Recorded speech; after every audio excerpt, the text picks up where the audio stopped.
ఉమ్మడి ఆదిలాబాద్ జిల్లాలోని ప్రతిష్టాత్మకమైన విద్యాసంస్థ సాక్షాత్తు చదువుల తల్లి శ్రీ జ్ఞానసరస్వతీదేవి కొలువై ఉన్న నిర్మల్ జిల్లా బాసరలోని రాజీవ్ గాంధీ వైజ్ఞానిక సాంకేతిక విశ్వవిద్యాలయం ఐఐటిలో విషాదకరమైన సంఘటన చోటు చేసుకుంది.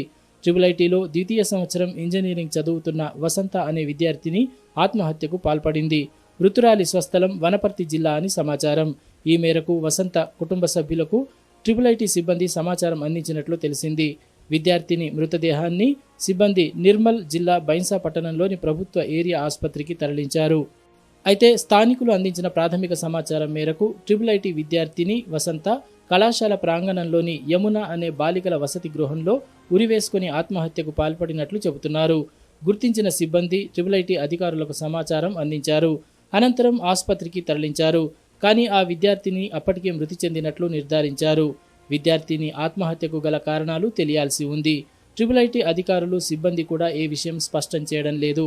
మొత్తం మీద విద్యార్థిని ఆత్మహత్యకు పాల్పడిన ఘటన మాత్రం మరోసారి తీవ్ర కలకలం రేపింది. విద్యార్థిని బలవన్మరణానికి ఏవైనా వేధింపులు కూడా కారణమై ఉండవచ్చన్న అనుమానాలు వ్యక్తమవుతున్నాయి. లేక వ్యక్తిగతమైన కారణాలతో ఈ అఘాయిత్యానికి ఒడిగట్టిందా అనే అనుమానాలు కూడా ఉన్నాయి.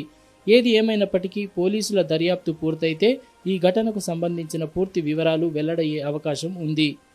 గ్రామీణ ప్రాంత నిరుపేద విద్యార్థులకు సాంకేతిక విద్యను చేరువ చేసే ఉద్దేశంతో చదువుల తల్లి పుణ్యక్షేత్రమైన నిర్మల్ జిల్లా బాసరలో ప్రభుత్వం ప్రతిష్టాత్మకంగా రాజీవ్ గాంధీ వైజ్ఞానిక సాంకేతిక విశ్వవిద్యాలయం ఐఐటిని నెలకొల్పింది. అయితే ఐఐటిలో గతంలో ఎన్నో వివాదాలు పొడచూపాయి. పలువురు విద్యార్థులు ఆత్మహత్యకు పాల్పడిన ఘటనలు కూడా ఉన్నాయి. విద్యార్థుల ఆందోళనలతో అట్టుడికిపోయింది. అయితే గడిచిన సంవత్సరంన్నర కాలంగా ప్రశాంతంగా ఉన్న ఐఐటిలో తాజాగా చోటు చేసుకున్న విద్యార్థిని ఆత్మహత్య ఘటన కలకలం రేపింది. ఇలా తరచుగా బాసర ఐఐటిలో విద్యార్థులు ఆత్మహత్యలకు పాల్పడటం తీవ్ర ఆందోళన కలిగిస్తోంది.